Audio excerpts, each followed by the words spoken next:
Okay, let's continue. Good. Yeah, so now we want to go through those areas and see what results are there, which tools are used to prove results in those areas. So as I said, for the expressivity, we take the viewpoint. We have a complicated function in the background, maybe regression, maybe classification, which we want to learn from sample values.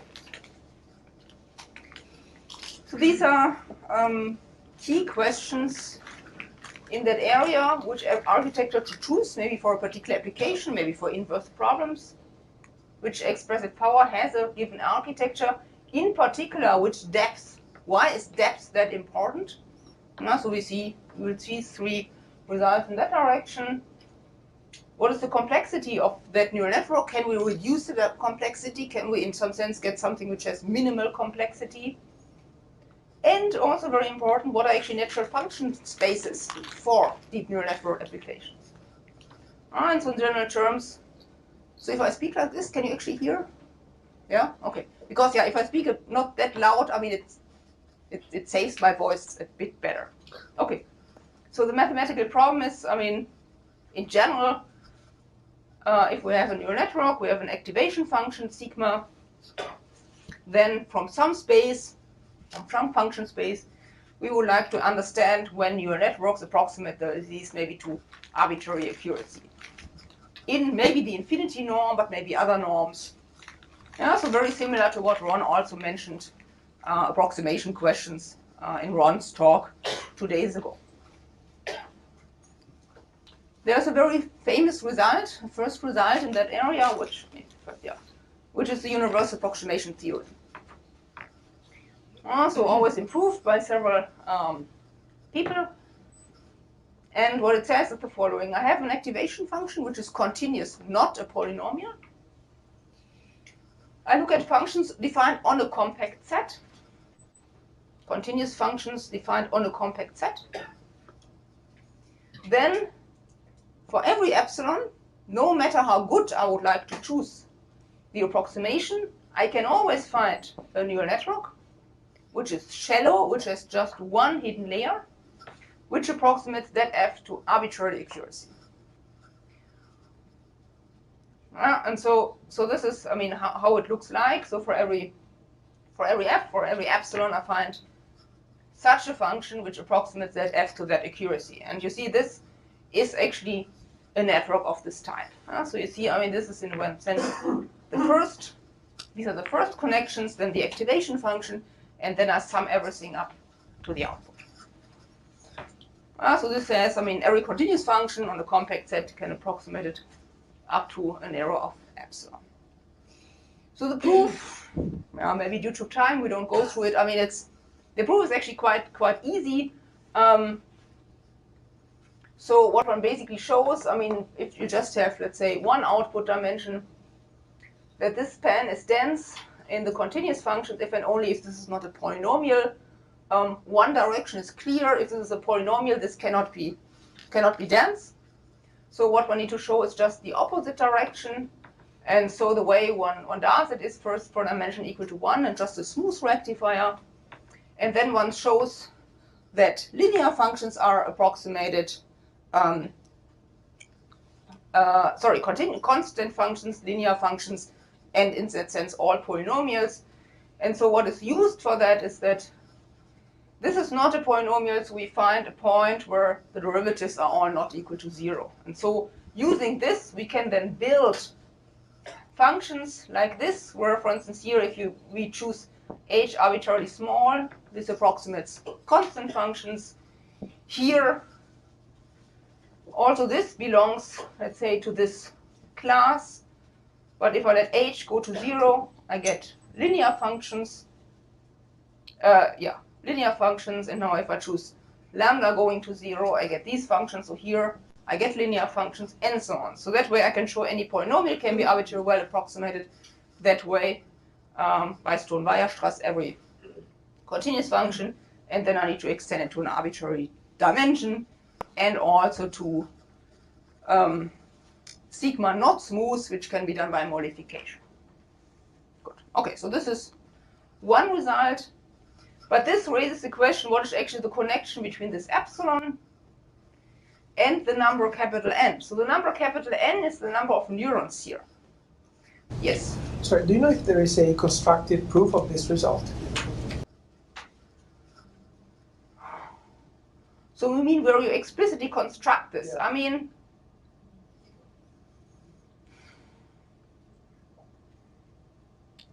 You could just first construct it. yeah, I mean you can construct it along those lines. Okay. Yeah, so you can construct it along those lines. Okay. I mean, Can be made. Okay. Can be made constructed. It's a difficult question. It was the best approximation from this. I mean, that's one. yeah, that's right. Pretty- Yeah, so the question is, I mean, the main question is, what is the best possible capital N? So, but in any case, I mean, what you see, I mean, what one can show is that if epsilon goes small, I mean, the N has to blow up, but it's not clear at which rate. But I mean, then this will explode. There's a different result, which is, I think, also very interesting, which is this, which I usually call universal network theory. So this shows something very similar. Again, I have continuous functions defined on a compact domain, and I'm interested in approximating those with neural networks. And what these people, Meyerhoff and Pincus, showed that they can construct an activation function, which is even an analytic function, but it's just one which they can construct, so that for any epsilon, I can find a neural network which now has two hidden layers. So the input, the output layer, are of a fixed size and only depend on the dimension, and not on epsilon. Now before the capital N depend on epsilon. So that the realization of that network approximates that F with that accuracy.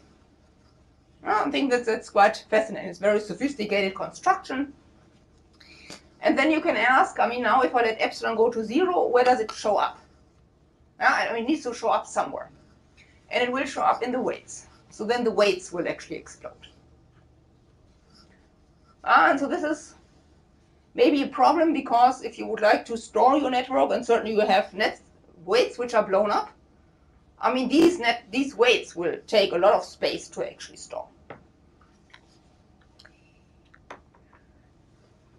And so let's see, there's another definition of approximation, which I would like to introduce briefly. But let's, for that, recall also what Ron has been talking about. So what is usually done in approximation theory? We have some class of functions. We have a system with which we want to approximate these functions, wavelets or splines or whatever you can think of. I look at the era of best n-term approximation, so I approximate f with linear combinations of those with n terms, or n terms here. I create an error that way, and then I look at, if I let m go to infinity, the rate of the decay rate of the error. And so it gives me indication on how well this system is in approximating this class. So this, if you view it from a high-level viewpoint, what does it do? It relates approximation accuracy, so how well I can approximate, with the complexity of the approximating system, but in terms of sparsity. Because what you do here is you would like to approximate this function with very few terms. And so that's typically called sparsity. Good, so now this concept we want to translate to neural networks. So again, let's say we have our favorite class, which our network wants to approximate. We are not sure what it is. And that's also one question, what are natural function classes, as I said. We have our activation function. And then if you look here, what we now do is we want to approximate f by realizations of neural networks. Before, what we wanted to do is we wanted to approximate f with very few terms of my representation system. Now I also would like to limit here, and what I would like to limit here is the complexity of the neural network. Now, the complexity I can measure in different ways. And as I said before, what is important is, for instance, sparse connectivity, that I have very few connections. And also I would like to keep the weights under control. And this comes up here. So now I would like to approximate F with neural networks, but not arbitrarily large. So I fixed the number of connections, but in relation to that, I would like to bound the weights. Yeah, so this was the bound for the weights, polynomially maybe in this M. And I would like to also bound the number of layers. And then I do the same as before. I let the M go to infinity. I look at the decay rate of this error. And so this, yeah. You said the bound for the weights, so it's the value for like a upper bound for each weight? Yes, yes, for the absolute value of each weight. I'm sorry, what is the intention behind the choice of number of layers from that specific value? So here you also would like to limit the size of the network in terms of the layers. Now, I mean, this is one way, in a way, to do this. But the main point here is you would like to have one budget, which you then want to let go to infinity. Before, the budget was the number of elements in your linear combination. So now the budget is the number of connections. And you would like to connect all the others to that budget. So that's the philosophy. So in some sense, this covers the case that a very shallow network is competing in this class. yeah, yeah, exactly. Yeah, so this relates the approximation accuracy of a neural network with the complexity in terms of memory efficiency. Good. Okay, so then, in general, there's actually a lot of literature on expressivity of neural networks. So from the early, let's say, age with one single hidden layer, then with multiple hidden single layers. It's by far not everything. So there are now a lot of papers coming out in that direction, because also this is the most accessible direction of neural networks. And you see, what people are interested in, different activation functions, different rectifiers, approximating different classes of functions, and so on. Good. So I would like to now focus and show you 3 results concerning the depth, why depth is important. So there's a result by Eldan and Shamir from 2016. I think Ron already mentioned that. So this shows that there is a huge difference between a 2-layer network and a 3-layer network. So what they showed is that there is a simple, basically a radial function, which you can express with a 3-layer neural network, where the width is polynomial in the dimension. But if you would like to do the same with a 2-layer network, then the width explodes. It's then exponential in D. Yeah, so this shows there's a huge difference between the approximation, let's say the approximation power of a 2-layer network as opposed to a 3-layer network. Huge. Okay, so there's, let's say, one function, but still there's a difference, a significant difference. Yeah, the proof basically goes the following way. So if you have, let's say, a 3-layer network, then it's not that difficult to approximate a radial function. You just approximate these steps, the square norm function, then the univariate function. But one can show that this is very difficult with the 2-layer network, because then you don't have that much variability in your in the class this network represents. So this is, for instance, one result in this direction, that depth makes a difference. So looking for specific functions which are not there if you just take shallow networks. Another direction is looking at very specific function classes. And so this also brings me to the question, what are good function classes? So these colleagues, Mascalio and Poggio, they looked at what they call compositional functions. Yeah, so these are functions which have this structure. And, well, I guess it's not maybe that difficult to imagine that this type of function is certainly much better approximated with deeper neural networks, because they have already this hierarchical structure in them in some sense. And so they can show with the same accuracy, but by shallow networks, but with an exponentially lower number of parameters. Yeah, but I mean, I think that for me, the main question is, are these actually natural functions? And so I mean, in some results which you see, you see these function classes look kind of reasonable, but then, I mean, they are also often very amenable to showing this difference between depth and shallow networks. So I think for me, it's not clear right now what are actually the correct function classes to consider. So we ourselves also have work in this direction. What we look at is, and this also relates to Ron's talk, approximation spaces. Yeah, so you can look at approximation spaces of neural networks. And so basically what we were interested in is also how the length, the depth of a network impacts that. So we have something which we call a depth growth function. Sorry, so this is the number of connections, and this is the depth which grows in some sense depending on this n. The number of neurons we don't care here about, but we have different versions of this. So this we define as these spaces sigma n. Yeah, and you remember from what Ron talked about, now if you have a series of growing spaces sigma n, then you can define approximation spaces associated to those. These are these functions which have a certain approximation rate. If you approximate these functions with these approximation spaces. So one can debate whether these are maybe more natural function classes for a network. At least these function classes come out of the neural network in a natural way.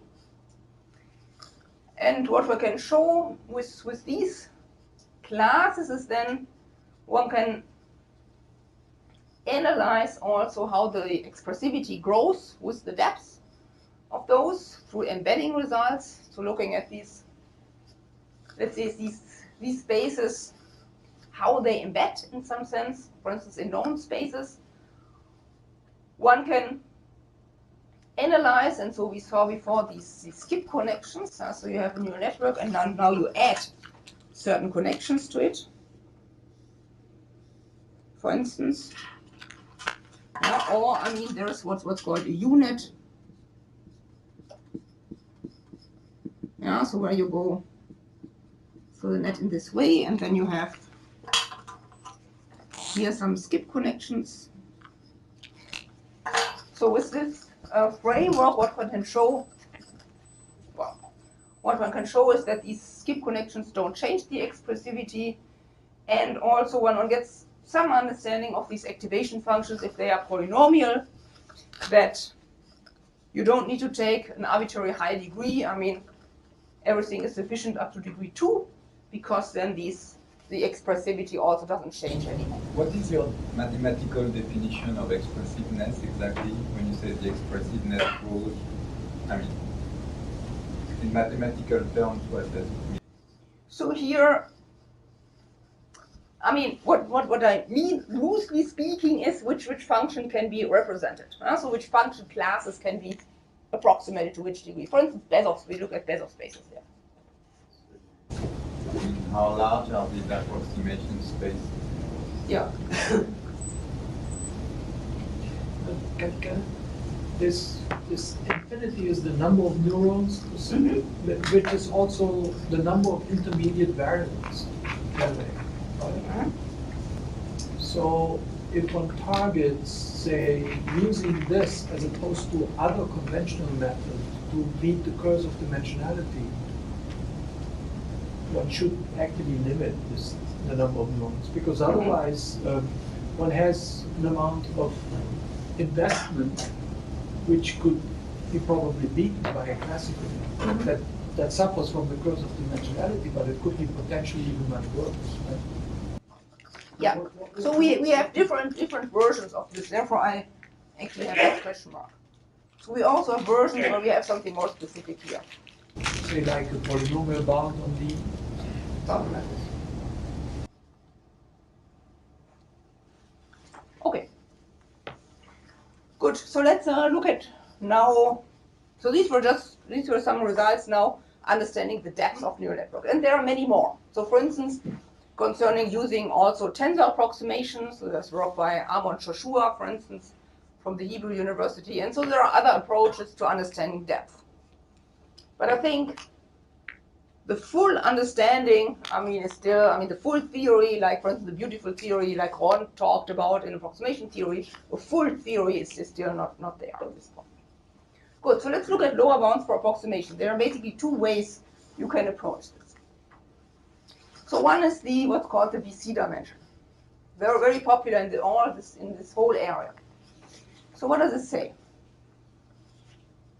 We have a class of functions defined on a set X, a binary function, a binary value. We have a subset of X, later on always a finite subset, and we restrict these functions to S. And then we look at this expression. So I think best understood is if we just look at this in intuition. So the VC dimension is the largest integer, m, which does the following. There has to exist a set S of m with m values. So S is a finite set. Now I restrict H to these m points. And then the number of different functions has to be 2 to m. So this shows you something about the classification ability of that set.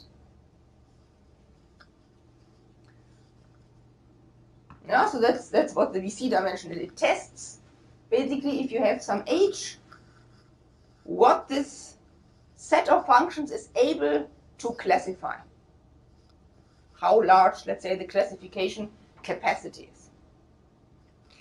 So if you make an example, so for instance, if you just have H is 0 and that's the characteristic function on some set, there's not much to do. If I have just one point, so I can classify nothing else. A bit more interesting is this example, if H is just a half space. And then I take capital H to be these functions, so they split the space into two parts. Now, if my set S has 3 points in general position, meaning they are not lying on one line, then the number of functions here, which are different and which are able to classify any combination, is 8. Because I can basically split the space. Either I leave everything to one side, but I can also distribute it or put it in such a way that I can exclude one of those points. But with 4 points, that's actually not possible anymore. So therefore, this set has VC dimension 3. So in general, this VC dimension is something which is very popular in that area. And so, just to show you one result which one can obtain this way. So this result analyzes, for instance, if you look at this space H now in terms of deep neural networks. So these are now realizations of deep neural networks. Then one can explicitly compute the VC dimension of those. So meaning how good these neural networks, these functions given by neural networks are in classifying different points. So this is in some sense the power for classification of neural networks. And this way one can then also get lower bounds on the approximation, for instance. So here's the result by Jarotsky, who has actually very, very interesting results in general on expressivity. So if you have this space of n times differentiable functions, with the ReLU, then for every epsilon, if for every epsilon I find a function so that I find a neural network with that many neurons and connections, so that this H is approximated by the neural network up to an accuracy of epsilon. If I can do that for any epsilon and any element of the function class, then I get a lower bound on the number of connections. And so what is used in the proof is actually heavily this VC dimension, because it tells you somehow how well this neural network can separate different structures.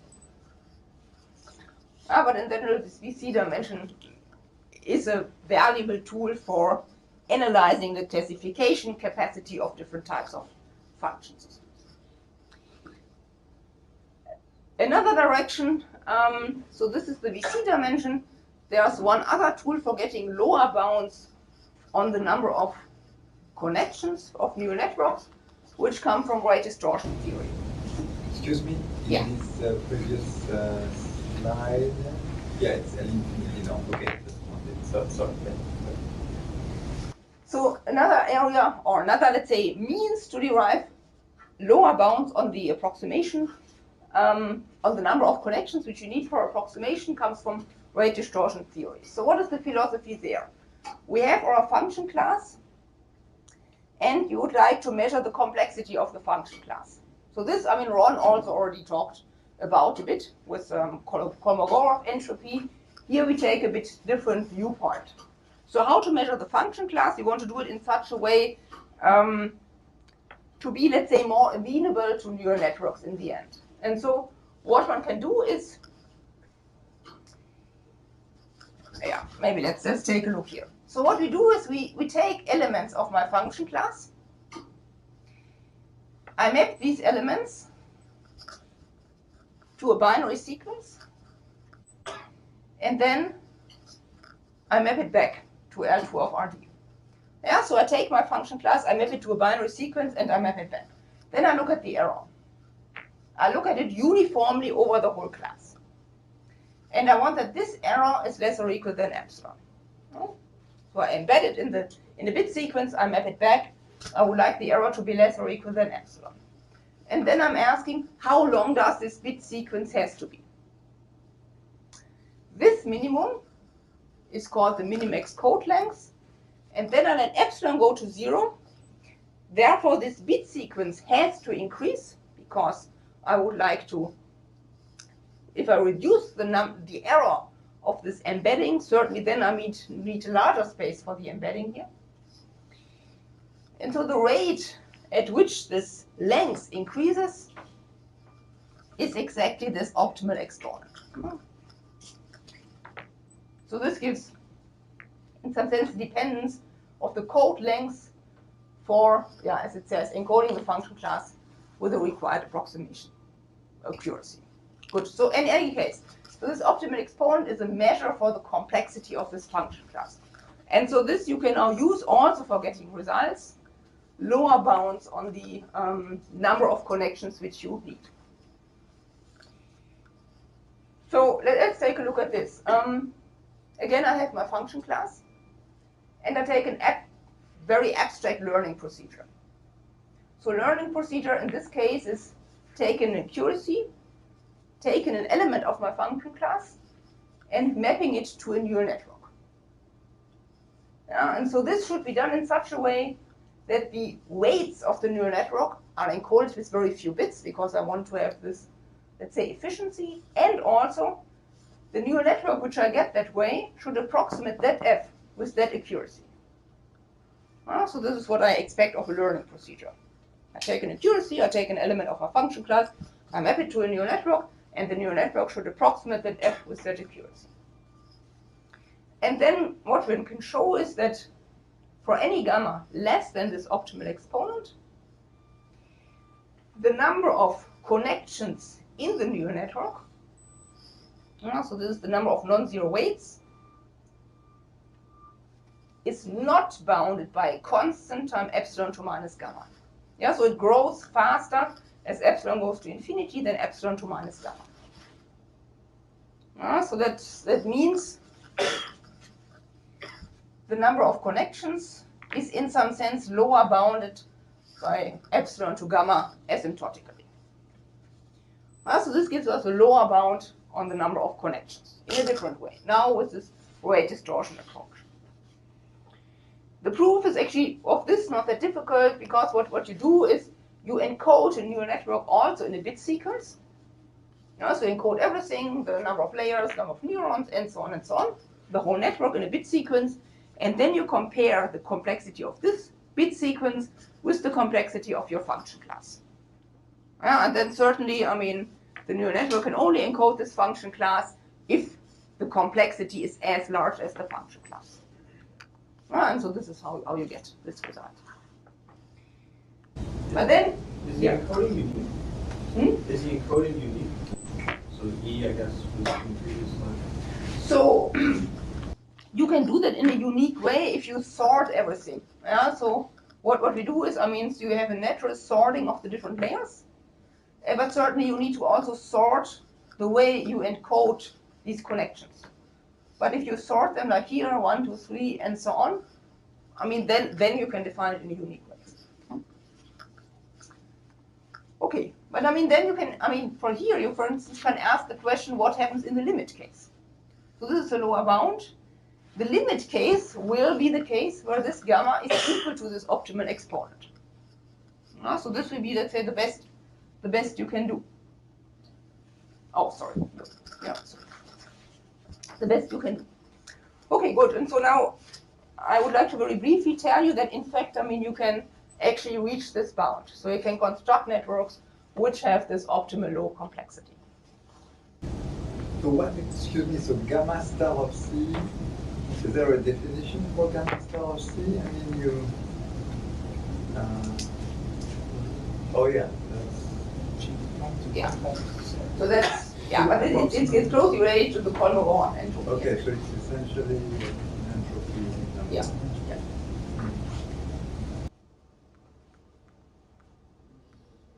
Okay, so let's briefly now look at how these optimally sparse neural networks are constructed. So the key idea is to actually do everything what we learned also from Ron and from approximation theory now in neural networks. Yeah, and we aim to mimic this approximation now with neural networks. Yeah, remember before what we did was we had these m-term approximations, and these you would like to realize now with neural networks. So how to do that? Well, we take our favorite system and we build networks which actually realize, these actually realization are missing, which realize these functions, phi I.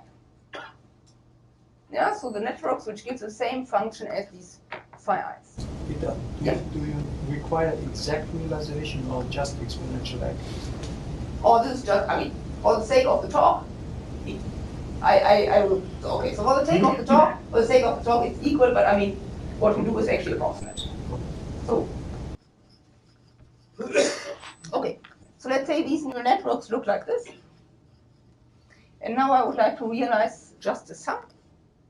So how do I build a sum? Well, I put these little networks next to each other. And then I connect them. So here we have these CIs to one output. Yeah, so this neural network now realizes this sum. Good, so now that's the first part. So now let's say I have my function class, and let's say this system is the best for it from approximation viewpoint. From one, we know everything about that. And so the way one can phrase this is that the error of best m-term approximation decays in this way. So one can show that with this exponent, this is the best one can do.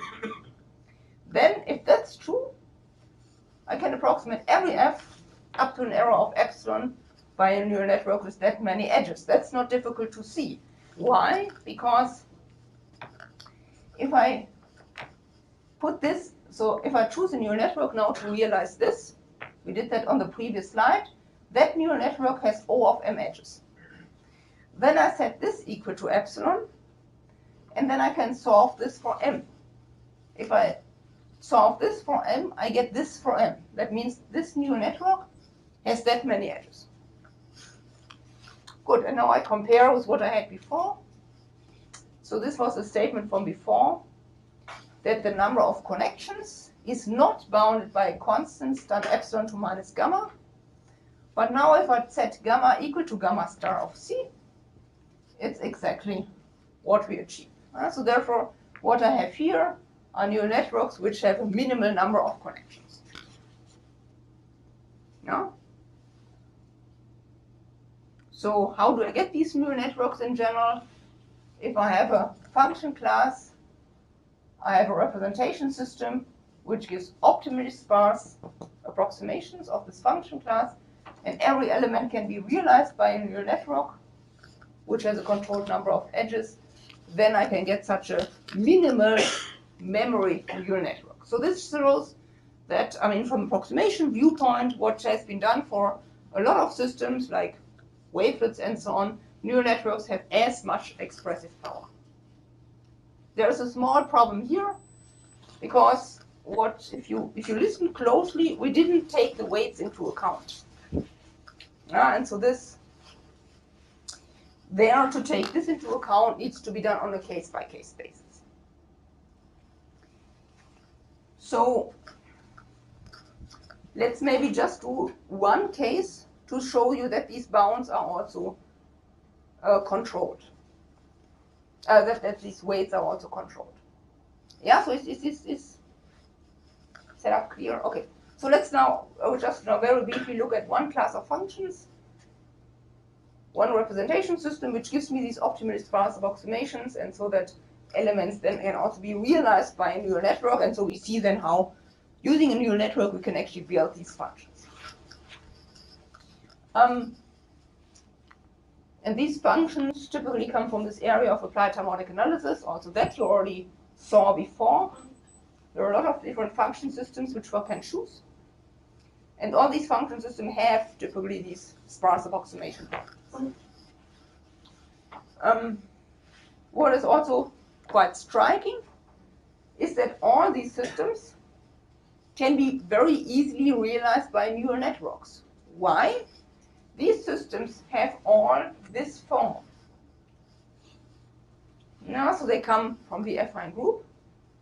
So they are typically one function which is applied to an affine linear function. And now if we think back, neural networks actually have this affine linear part in them. So what one just needs to realize is this function. So this is what I just said. This can be realized by a neural network if and only if this psi can be realized. Okay, so let's go through just one example quite quickly. I mean, what I say now, we will also hear a bit more detailed tomorrow.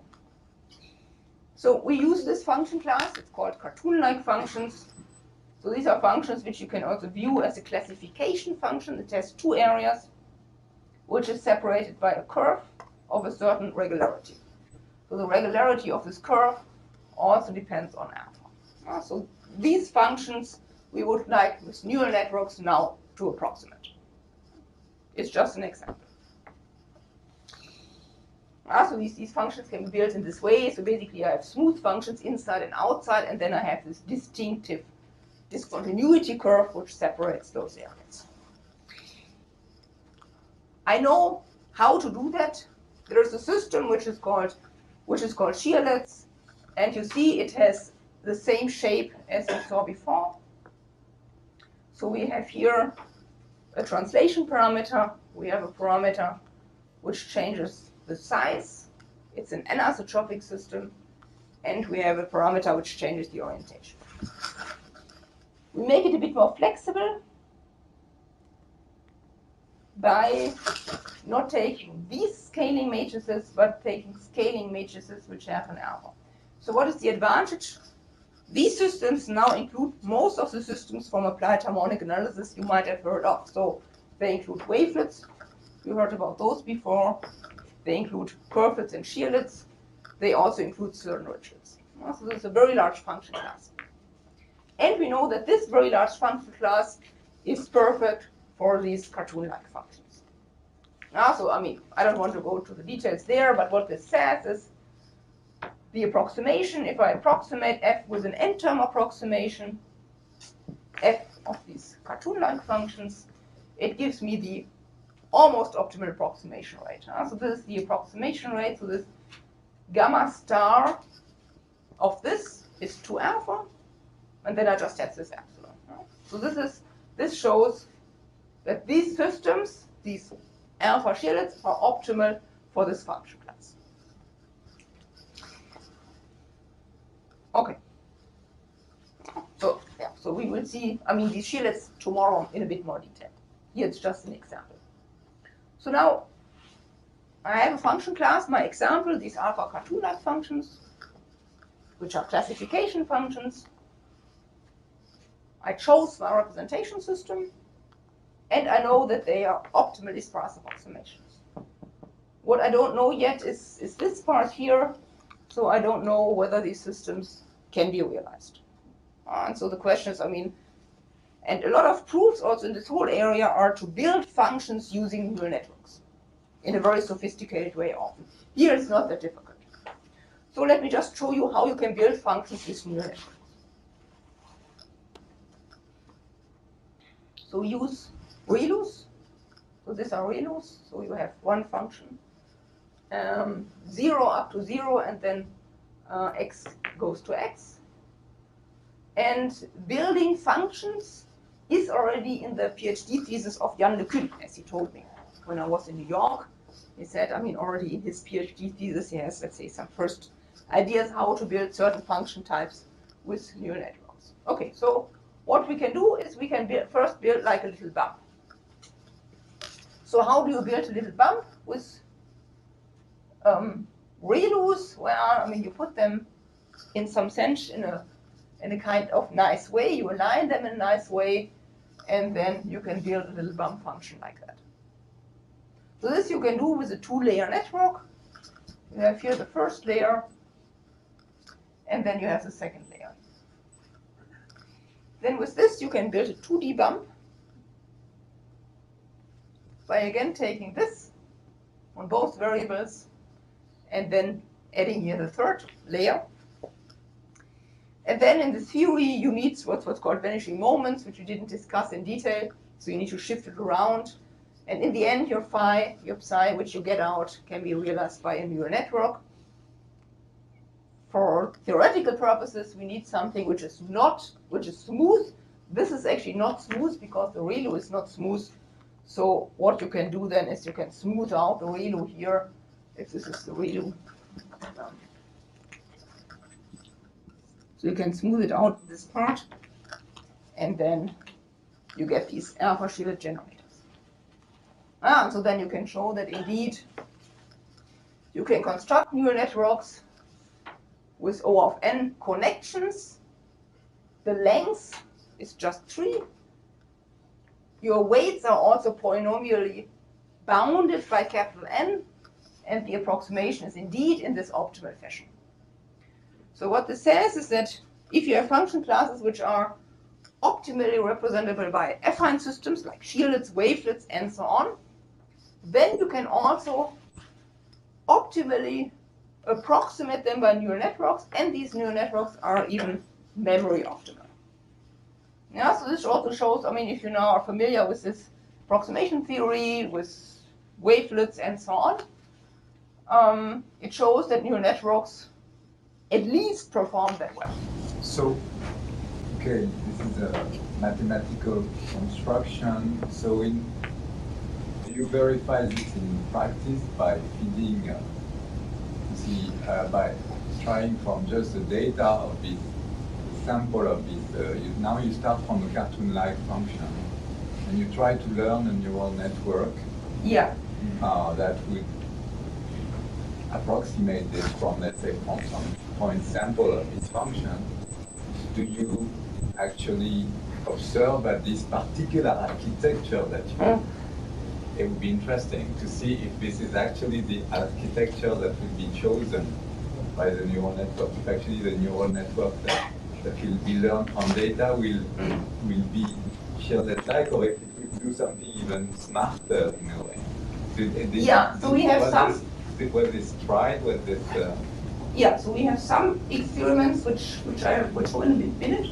And then maybe you can ask afterwards the question again if you're not happy with those. Okay. So these are numerical experiments. What we do is we now take this architecture.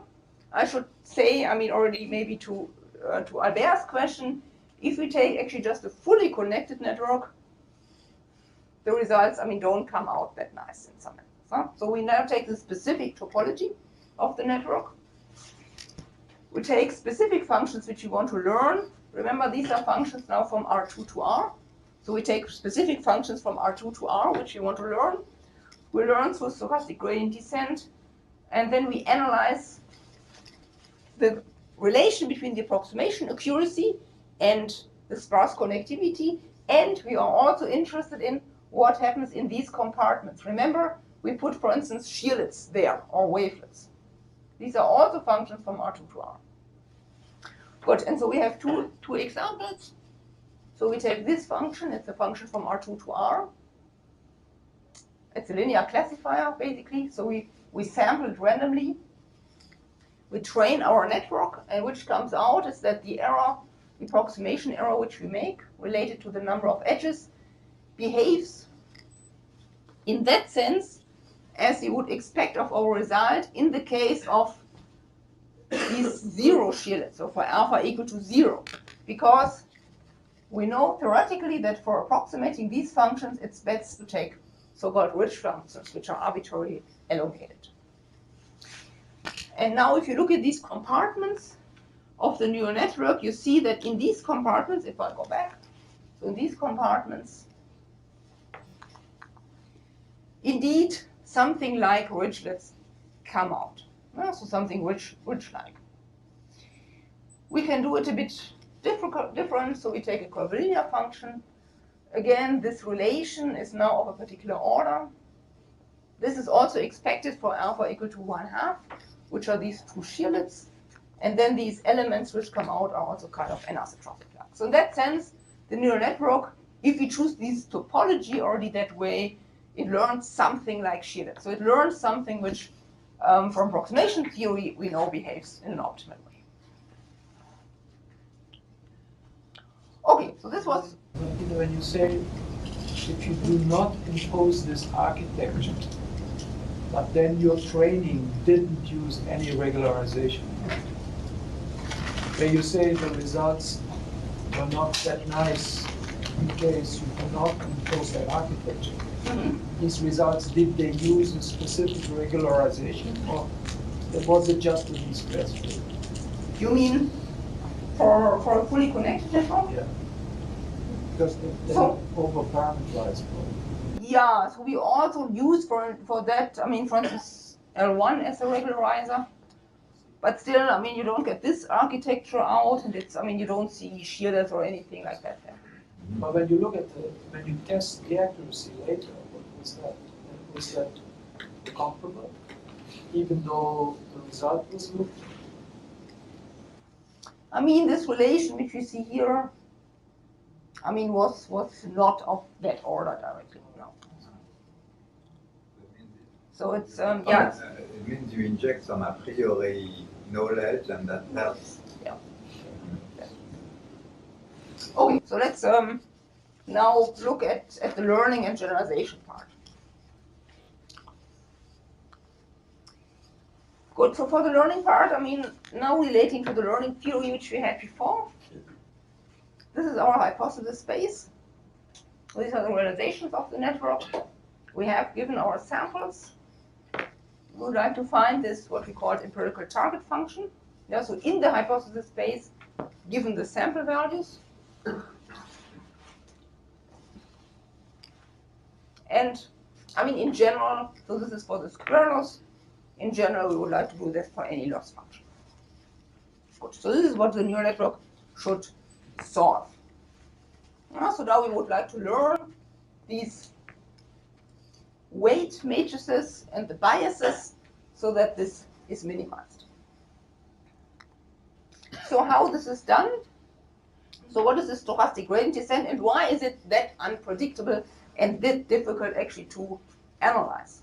So it's based on gradient descent. Everybody, I think, knows gradient descent. So we have this function, and then each time we take a step, a gradient step, in hopefully the correct direction. So now in our case, this function f is now this function, the sum over the loss function of f, where f is now based on these weights and these biases, xi and yi. And so what we need to do is we need to look at the gradient with respect to all these weights and all these biases. So basically, this is what we need to compute. And the beauty, and this is also what everything in neural networks made that effective, is that you can compute those by going back through the network. That's what's called back propagation. So how do you do that? Just, I mean, giving you the intuition. So we have a neural network, we have our loss function, we have, let's say, point x and y, and we compute now this gradient for a particular x and y. And I think you see the problem, because later on we need to do it for each xi and each yi, which could be in the millions. So now to compute one single gradient, you do the following, just roughly, I mean, you get the slides in the end. So there are these two values, these deltas and these a's. So you first compute those for the last layer, and then you go through these layers one by one, each time updating these delta L's and also the AL's, and then in the end, once you move through the whole network, you actually get this gradient. Now, I mean, you can write everything down if you like, it's a long calculation, but in any case, what you see is that you can sweep through the network back to the fourth, one layer at a time, and then compute this gradient for one point x1. So that's what's called back propagation. Now, what people do is stochastic gradient descent. So what is this? Well, this solves the problem that now you have millions of points xi, yi, for which you need to compute the gradient. So what it actually does, again, so this gradient descent, you start with a starting value, n equal to 0. And now each time you just pick one of your training samples. And for this one training sample, you actually compute the gradient. You update, and then you are in the next iteration. In the next iteration, you choose, again, randomly one of these training samples, and so on. Yeah, and so you can imagine if you have millions of training samples, you just choose one each time. This is extremely unpredictable. There's something which is called mini batch, which says, well, I mean, you don't want to just take one, maybe you take, I don't know, 100 of those at a time, so you have a bit more certainty. But as you see, I mean, this makes this stochastic gradient descent so extremely difficult to analyze. Because, I mean, there's a stochasticity in here, and I mean, just taking one, I mean, is certainly by far not enough. So what is research doing in that direction, in the learning direction? I mean, one type of results try to understand this energy landscape over which you optimize. It looks typically very complicated. You have global minima, local minima. People try to understand the shape of these local minima and global minima. For instance, I mean, there are heuristic considerations that sometimes if the minimum is a bit flatter, that this might give better generalization, but I mean, there's no really convincing, I think, result in that direction. But a lot of people are working on this also. I talked with, for instance, someone from the Advanced Institute in Princeton, who's in algebraic geometry, who's also has I think, interesting results on the flatness of those minima. But this is, I think, something which still needs a lot of research in that direction. What I find also very interesting is people are also focusing on maybe new approaches, new viewpoints of this learning procedure. And so there I want to mention an approach by Eldad Haber and Lars Rutotto, which basically started a series of publications, and also other people jumped in.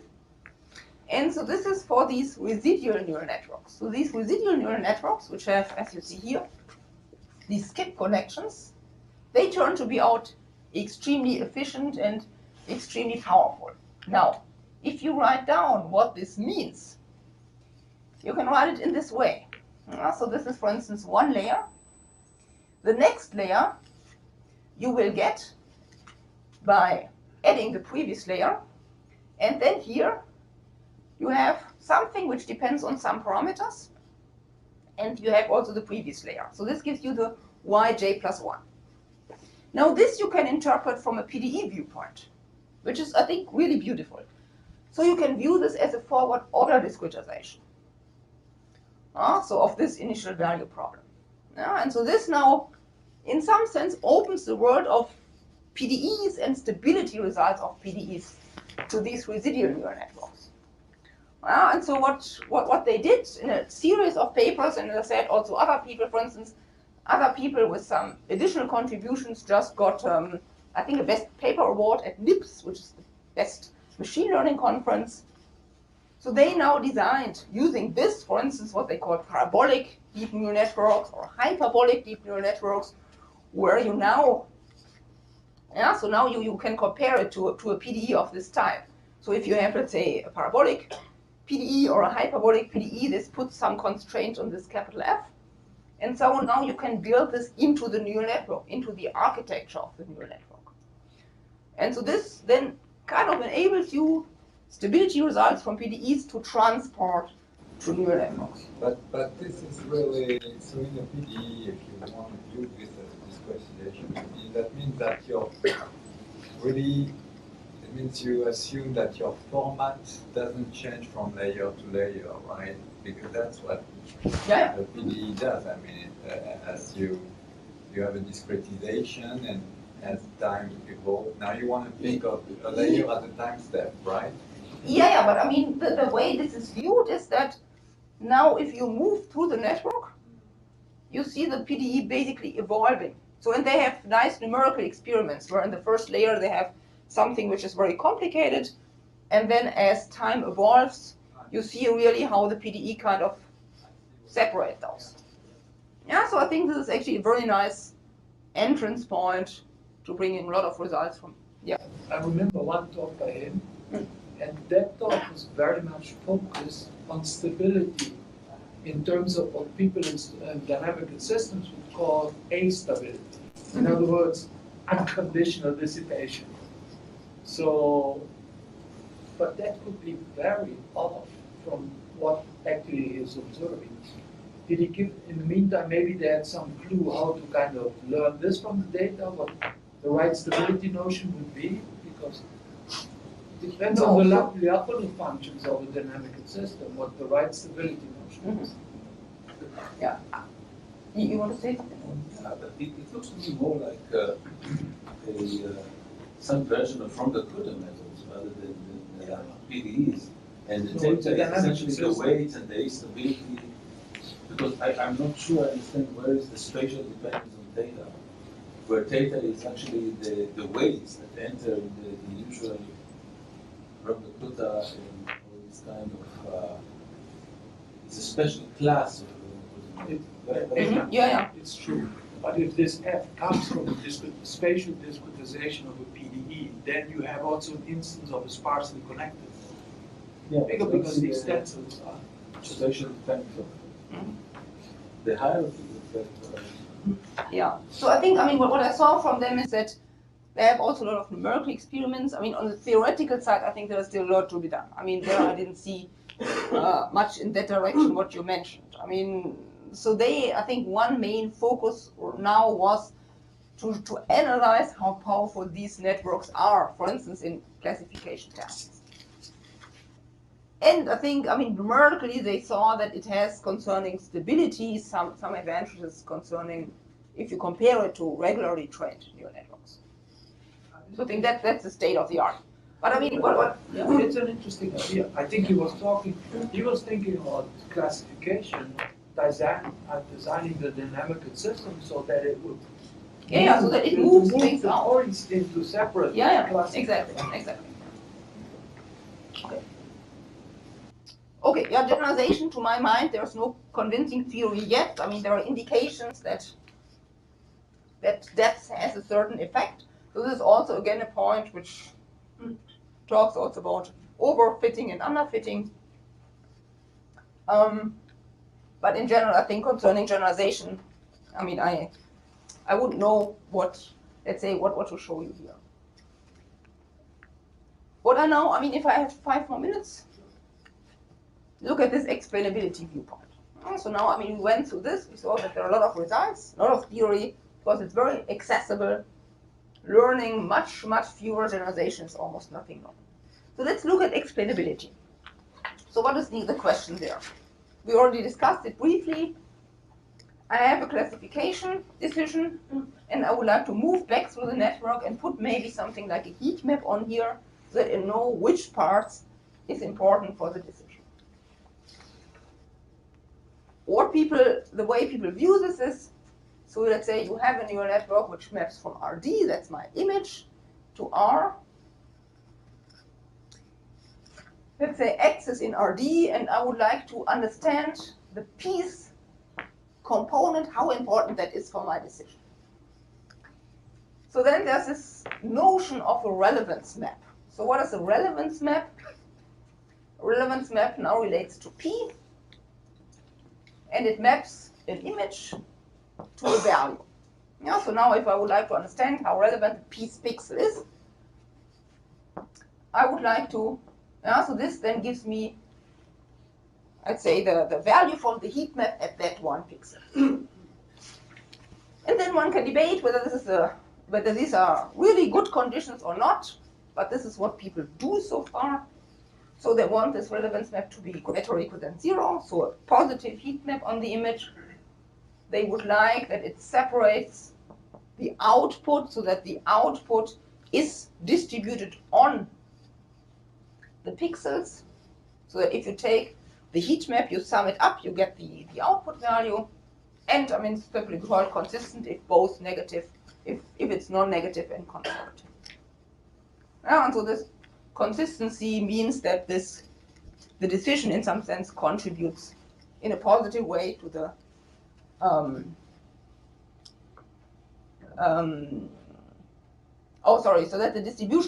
that the decision is distributed on the pixels, and that each pixel contributes in a positive way. It analyzes how positively it contributes to the decision.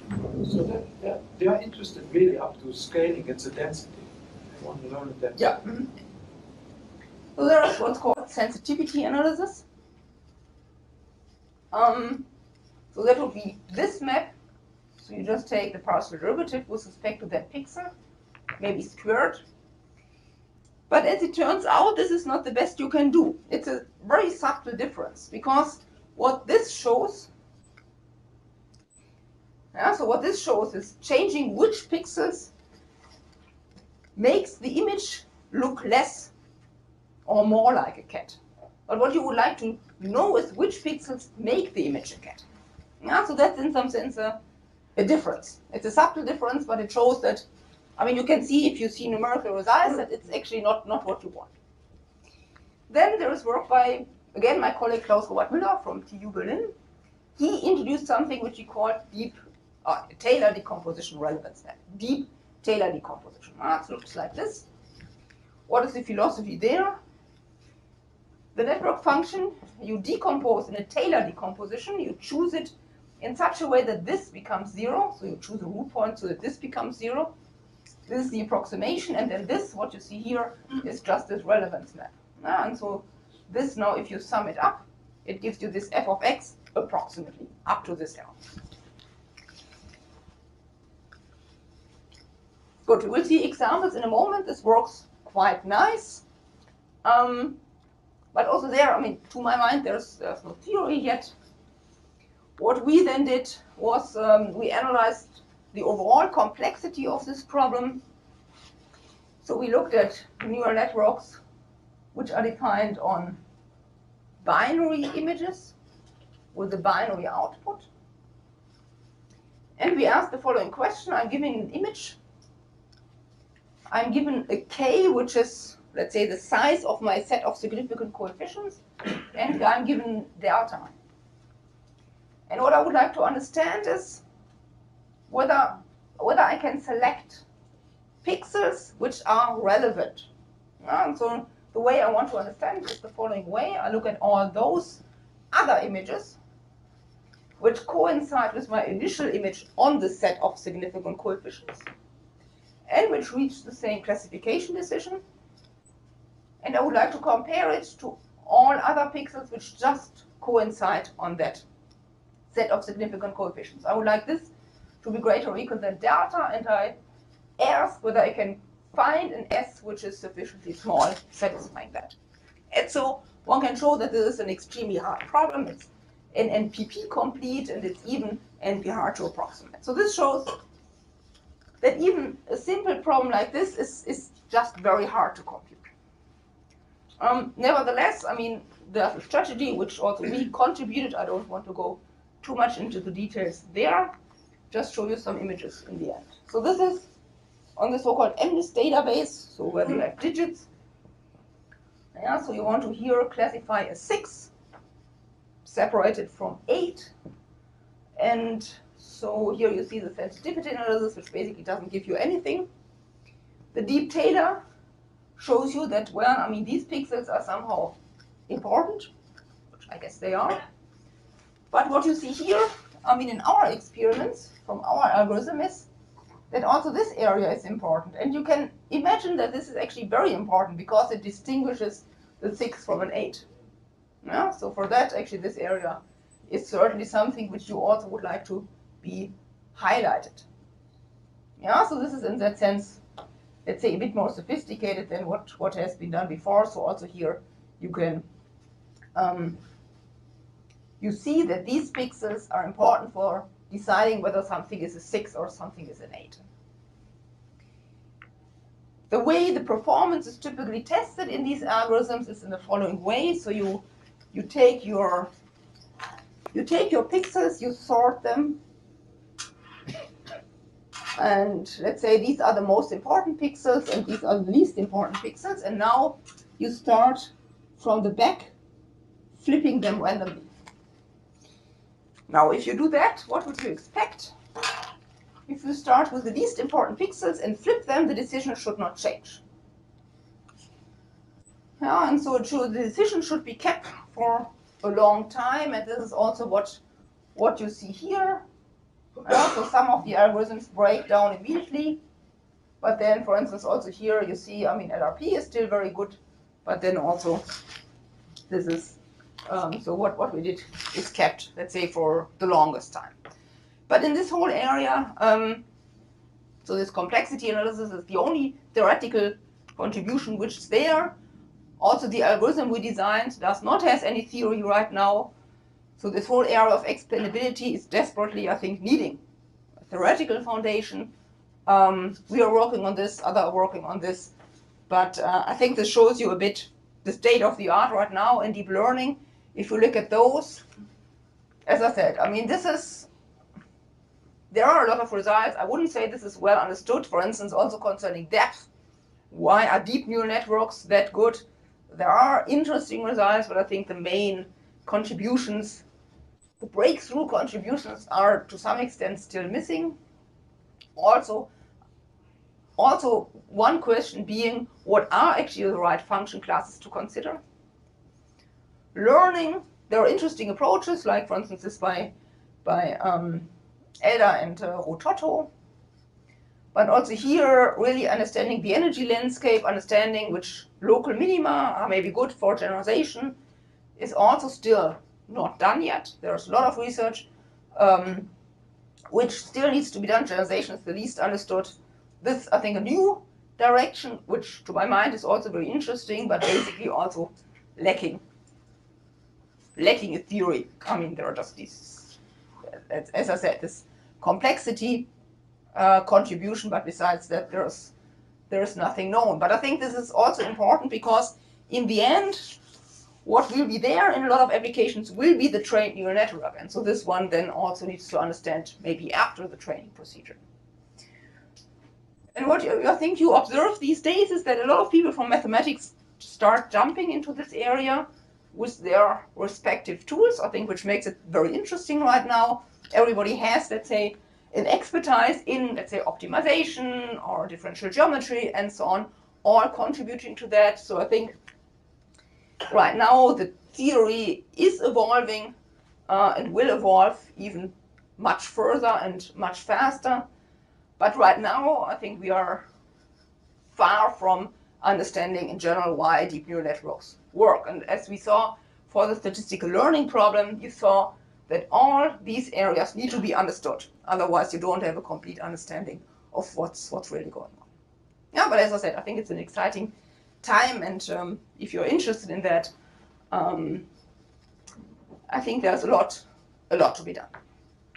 Okay, thank you.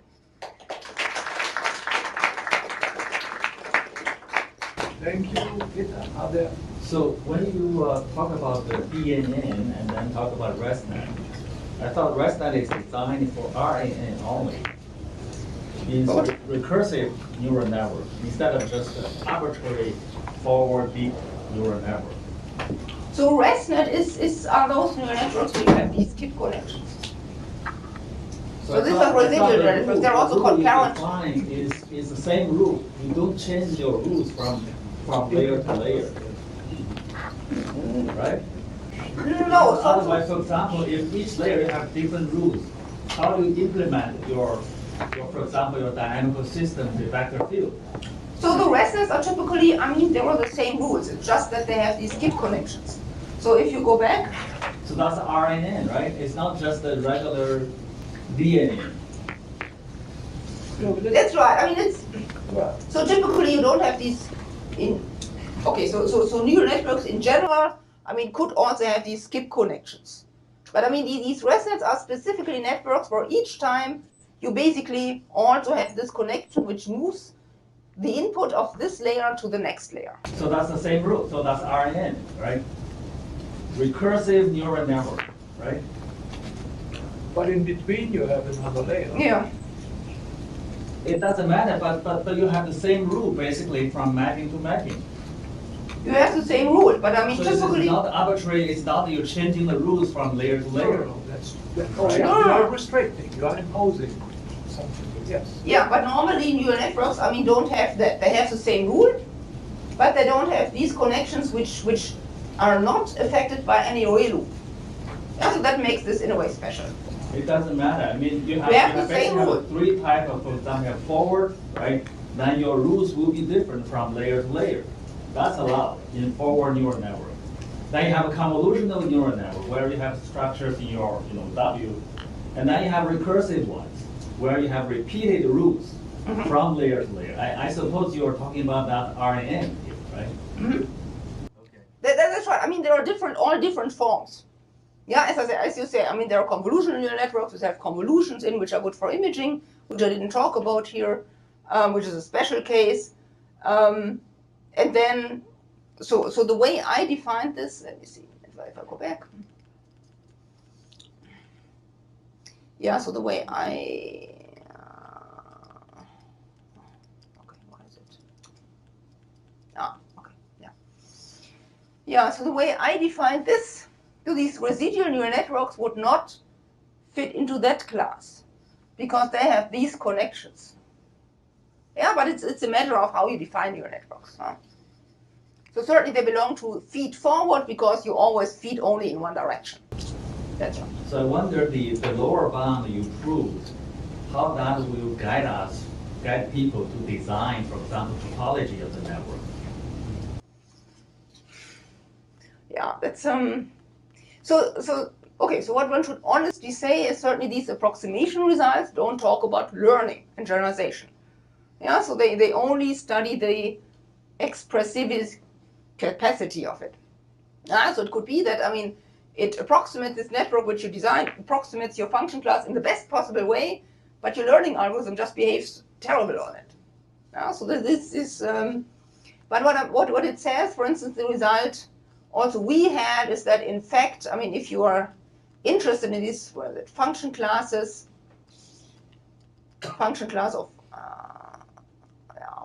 this type, then, I mean, with very few layers, with 3 layers, you already have that approximation capacity which you want.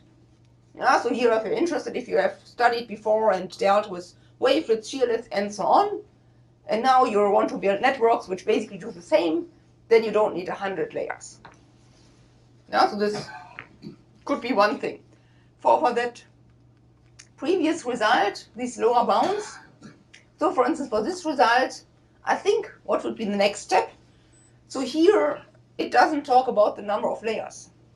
So this is a lower bound for just the number of connections. It could be that these connections are like this or like this.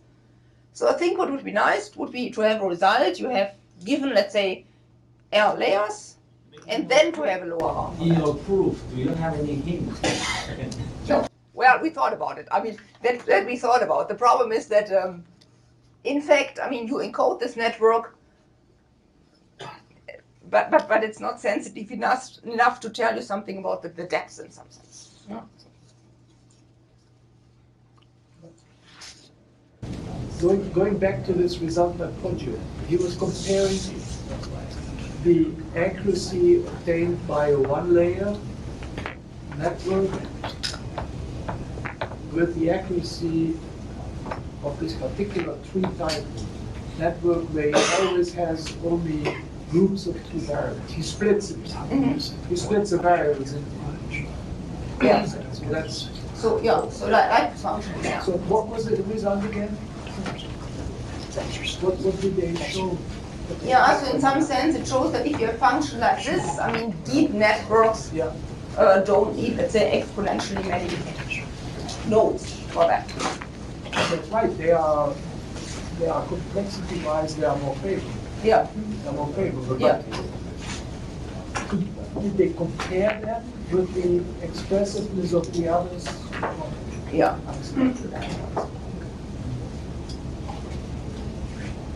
Yeah. General question. Do you feel that this is going to be, so I believe in imaging, I've seen a lot of classification, I really believe that this is going to happen. It seems to be everything. Do you think that you're going to that the same thing is going to transfer to other fields? Do you have any gut right now? So, I mean, for instance, for inverse problems in general, I mean, that's not only imaging, so inverse problems in general. Problems, sure. Okay. Sure, just as an example, reduced order model. You know, I'm starting to see it now in every field now is basically let me throw a neural network at my problem. Do you think this is, I mean, obviously we have the universal approximation property, but I guess the thing here which we didn't really talk about is computational costs. So how long is it going to take to train? So do you think this is really just going to, do you think the success you've seen in inverse problems basically will be transferred? Well, I guess one main problem is, I mean, what about PDEs, whether it's also transferred to that. I think what we see right now is that people use it, I mean, try to apply it to any type of question. So that way, I mean, I think also maybe sometimes insensible results are produced. So I think the advantage of this whole area of PDEs is that you have the physics which you model, which you don't want to throw overboard. And I think the key question these days is how to combine it. Yeah, so how to combine, let's say, the knowledge you have before with now neural networks. So tomorrow I will show you one application where we actually combine it. We go as far as we can with their sparse regularization, and then we use the neural network only for what we could not do otherwise. Yeah, and I think that is, I guess, a direction which, to my mind, is very has great advantages. So you use as much, in some sense, physics as you can, and then at some point you might reach a limit, and then you use neural networks for that. Or, for instance, you have parametric PDEs, you train your parameters. So I think what I see also right now is, I mean, I was also at a different university before where I talked with a lot of people. I think the danger is that nowadays people use neural networks, as you say, for everything, and basically throw the physics overboard. So then in the future, in the worst case, I mean, all this knowledge about physics, about modeling, in the worst case, might not exist anymore. Yeah. So, and this, I think, this is a dangerous path. So, to my mind, I mean, the best is to view both, let's say, directions as having a lot of substance, but then, let's say, taking the best out of both worlds.